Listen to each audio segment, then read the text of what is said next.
السلام علیکم ناظرین، امید ہے آپ سب خیریت سے ہوں گے اور آپ دیکھ رہے ہیں حیاء الاسلام یوٹیوب چینل۔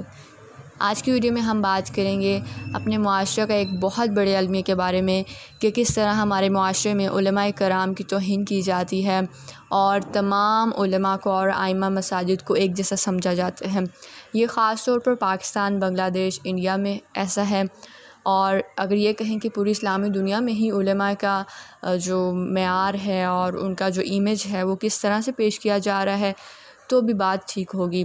تو ویڈیو شروع کرنے سے پہلے اگر آپ میرے چینل پر نئے ہیں تو چینل کو سبسکرائب کر دیجئے اور اس ویڈیو کو لائک اینڈ شیئر کریں، اپنا قیمتی فیڈ بیک دینا نہ بھولیں۔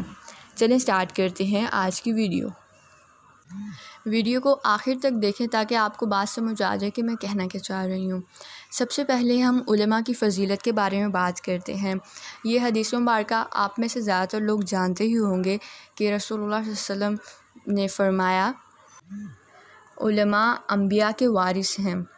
انبیاء نے نہ دینار اور درہم کی میراث نہیں چھوڑی بلکہ ان کی میراث علم ہے، بس جس نے ان کا علم حاصل کیا اس نے بڑا حصہ پا لیا۔ یہ روایت ہے سنن نبی داؤد کی اور حوالہ بھی آپ دیکھ سکتے ہیں۔ سبحان اللہ، دیکھیں علماء کو انبیاء کا وارث کہا جا رہا ہے، تو نبی سے بہتر اس دنیا میں اور کون ہو سکتا ہے۔ انبیاء جو ہیں وہ تو اس معاشرے کا اور اس پوری دنیا کا سب سے بہترین انسان ہوتے ہیں، اللہ نے انہیں چنا ہوتا ہے، اور جنہیں انبیاء کا وارث کہا جائے وہ علم والے ہیں، اہل علم جن کو ہم علماء کہتے ہیں وہ ہوتے ہیں۔ اور اگر ہم انہی کی توہین کرنے لگ جائیں تو پھر آپ سوچیں کہ ہم انبیاء کو کیا منہ دکھائیں گے، ہم اپنے نبی صلی اللہ علیہ وسلم کو کیا منہ دکھائیں گے کہ جب ہم ان کے وارثوں کو مذاق اور طنز کا نشانہ بنائیں گے۔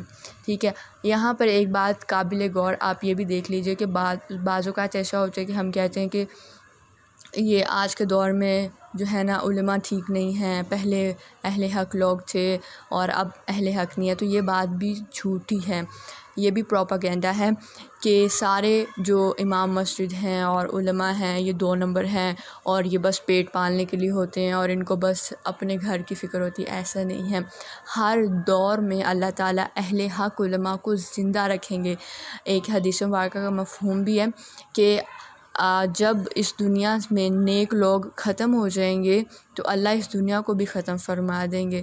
تو دیکھیں کہ نیک لوگ اور علماء کی کتنی اہمیت ہے کہ اللہ نے ان کی وجہ سے اس دنیا کو قائم رکھا ہوا ہے۔ اللہ کا نام لینے والے دنیا میں موجود ہیں، دین کا صحیح علم رکھنے والے دنیا میں موجود ہیں۔ آپ کو اندازہ نہیں ہوگا کہ کس طرح وہ 10 سال لگا کر مدارس میں پڑھتے ہیں اور دین کی خدمت کرتے ہیں، کیونکہ ہم سوشل میڈیا پہ بس دیکھتے ہی ایسے لوگوں کو ہیں، ہمیں پتہ ہوتا ہے کہ یہ 2 نمبری اور یہ بھی، تو ہمیں لگتا ہے سب ایسے ہی ہوں گے۔ نہیں، ایسا نہیں ہوتا۔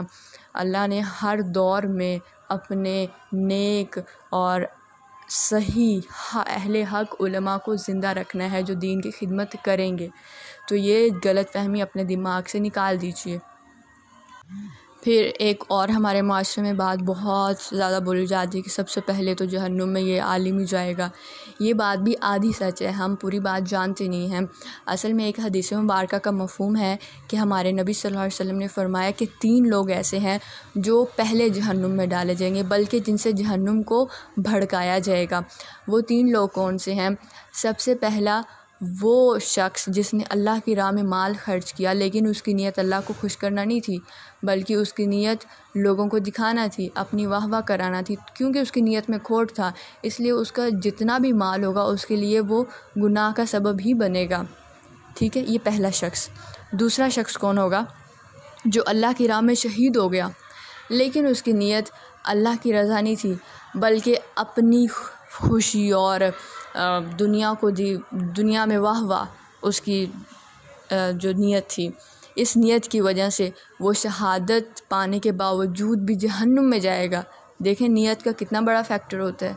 اور تیسرا وہ عالم جس کے پاس علم تو بہت تھا اور اس نے بڑی دین کی تبلیغ کی اور لوگوں کو بتایا اور عمل کرنے کا کہا، لیکن اس کی نیت جو تھی وہ اللہ کو راضی کرنا نہیں تھی، اللہ کے لیے وہ دین کا کام نہیں کر رہا تھا، بلکہ وہ دنیا میں اپنی واہ واہ کرانے کے لیے کر رہا تھا کہ لوگ کہیں واہ کیا درس دیتے ہیں، واہ کیا بات کرتے ہیں، کتنا علم ہے، یہ ان کی نیت تھی۔ تو یہ پوری حدیث مبارکہ کا مفہوم ہے۔ اس کے زمرے میں ہر کوئی عالم نہیں آ جاتا ہے۔ ہم کسی کو بھی دیکھیں، نہیں یہ تو عالم ہے، اس نے پہلے جہنم میں جانا ہے، یہ بات 100% غلط ہے، اور ہمیں ایسے الفاظ کہنے سے پہلے سوچنا چاہیے۔ ہم کسی عام مسلمان کے بارے میں ایسا نہیں کہہ سکتے کہ یہ جہنم میں جائے گا۔ تو علماء کا مطلب ہوتا ہے علم والے، تو ہم علم والے کے بارے میں کیسے کہہ سکتے ہیں کہ وہ جہنم میں جائے؟ استغفر اللہ۔ اور جس طرح سارے ڈاکٹر اچھے نہیں ہوتے ہیں، کچھ 2 نمبر ڈاکٹر بھی ہوتے ہیں، کچھ اسپیشلسٹ ہوتے ہیں اور کچھ اچھے ہوتے ہیں، اسی طرح ہر فیلڈ میں اچھے اور برے لوگ پائے جاتے ہیں۔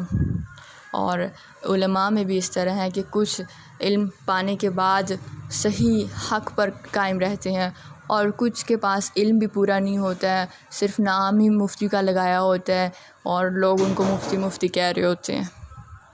اسی طرح ایک اور قول آپ میری اسکرین پر دیکھ رہے ہوں گے کہ اہل علم کی مذمت و توہین، خاص طور سے ان کے اکابر کی، یعنی جو بڑے علماء ہیں، ان کی توہین کرنا کبیرہ گناہوں میں شامل ہے، اور جو شخص آپ جانتے ہیں کبیرہ گناہ کرتا ہے اور وہ توبہ کے بنا مر جائے تو اس کو سزا ملے گی۔ اس لیے اگر اللہ نہ کرے آپ میں سے کوئی شخص ایسا ہے جو امام کے بارے میں یا علماء کے بارے میں کوئی برے الفاظ کہتا ہے یا ان کو بڑا حقیر سمجھتا ہے، تو آج ہی توبہ کر لیجئے، کیونکہ ہمیں نہیں پتہ کہ کب موت آ جائے گی۔ ایک بہت پیارا واقعہ میں نے سنا کہ ایک شخص کو اللہ نے اس لیے معاف کر دیا، جو مفہوم آپ کو بتا رہی ہوں، اور اس کی نسلوں میں بہت برکت ہوئی اور وہ بہت اس کی نسلیں کامیاب ہوئی، صرف اس لیے کیونکہ وہ دین کے طالب علم جو چھوٹے چھوٹے بچے ہوتے تھے نا، ان کو بڑی محبت کی نظر سے دیکھتا تھا۔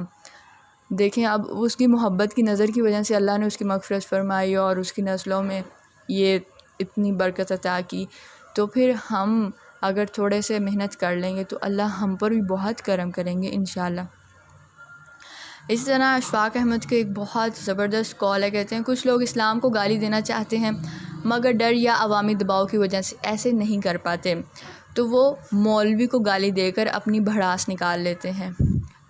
تو یہ بات پکی ہے، جو شخص اسلام سے محبت کرتا ہوگا نا، وہ اسلام کے نمائندے یعنی علماء کے، امام مسجد کے، ان کے بارے میں برے الفاظ نہیں کہہ سکتا، کیونکہ وہ ریپرزنٹیٹیو ہوتے ہیں۔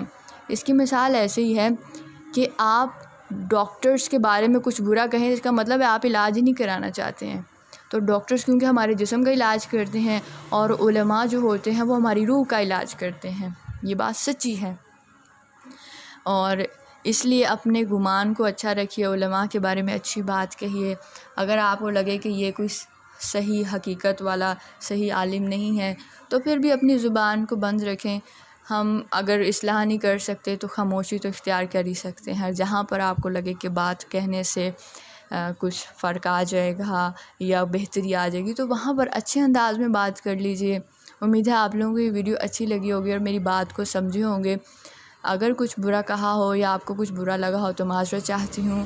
اپنا بہت سارا خیال کریں، انشاءاللہ نیکسٹ ویڈیو میں ملیں گے۔ السلام علیکم۔